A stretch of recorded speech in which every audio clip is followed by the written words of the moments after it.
ამ ქვეყანაში თავდაცვის მინისტრობა არის სასჯელი, მე თვითონ მკითხავთ, იმის გამო, რომ იღებ პასუხისმგებლობას ძალიან დიდ რამეზე, ხარ მთავარი მედიატორი, ესე იგი, ოფიცერებსა და პოლიტიკურ კლასს შორის და პოლიტიკურ კლასს შენთვის არსალია. ეს საკითხები არ აღელვებს.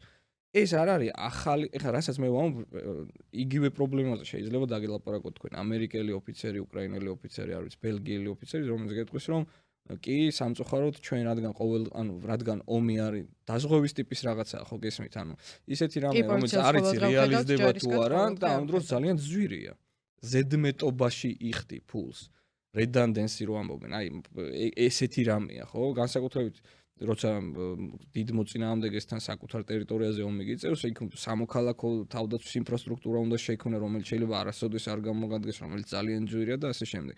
და ამ დროს საზოგადოებრივი წნეხიც ხო არ არის ამ ყველაფერზე მოთხოვნა, ხო? რომ ამაში მოდი ფული ჩავდოთ. ყველას გვირჩევნია ჩვენმა შვილებმა უკეთესი განათლება მიიღონ, უკეთეს სკოლაში არონ, არ ვიცი, ჩვენ ჯანდაცვა გქონდეს უკეთესი, მაგრამ სხვა ქვეყნებში, სადაც კიდევ მეორე ჯარის პრობლემატიკა ამაზრით მსგავსია სხვაგანაც, მაგრამ იქ ამას აკომპენსირებენ იმითი, რომ სტრატეგიული კულტურა და უსაფრთხოების მიმართ დამოკიდებულება პოლიტიკურ კლასში მაინც ბევრად მაღალია და ეს ხდება იმის შედეგადაც მათ შორის, რომ ძალიან ბევრი ყოფილი და გადამდგარი ოფიცერი მიდის შემდეგ პოლიტიკაში, რომლისთვისაც ეს ყველაფერი იმის გამო რომ ოფიცრობა რას ნიშნავს? ოფიცრობა ნიშნავს განსაკუთრებით თუ რაღაცა სტრატეგიულ დონეს მიაღწევ, მუდმივად ომზე ფიქრს ნიშნავს.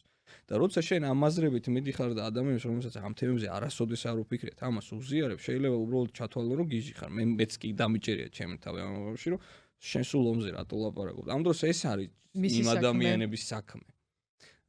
და როცა ასეთი ადამიანები, ვისი საქმეც ეს იყო, გადაწყვეტილების მიმღები პირებიც არიან, ანუ პოლიტიკაში მნიშვნელოვან როლს თამაშობენ. მერე კომპენსირდება შედარებით ეს გეფი თუ ცარიელი ადგილი, რომელიც ზოგადად სამხედრო საქმესა და პოლიტიკას შორის ურთიერთობაში არის. და როცა ამის თეორეტიზაციას ახდენენ სამხედრო სამოქალაქო ურთიერთობებს, მათ შორის აქ შემოყავთ ისეთი საკითხები, როგორიც არის არა მხოლოდ პოლიტიკური კლასი რამდენად არის განსწავლული.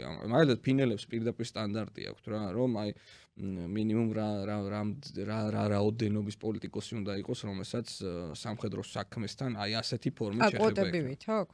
თლად კოტები ვით არა, მაგრამ აი იგივე მოქმედი პარლამენტარებისთვის სპეციალური სკოლა აქვთ, სადაც ისინი გარდა იმისა, რომ სამხედრო სავალდებულო სამსახური აქვთ გავლილი, რადგან ფინეთში სავალდებულოა, პერიოდულად გადიან ახალ ტიპის ცოდნებს იძენენ სამხედრო საქმეში. როცა ამის თეორეტიზაციას ახდენენ, მარტო პოლიტიკოსებზე აღარ ლაპარაკობენ, იქ ლაპარაკია აი მედია სივრცე, რამდენი დისკურსი არსებობს სამხედრო პოლიტიკურ საკითხებზე.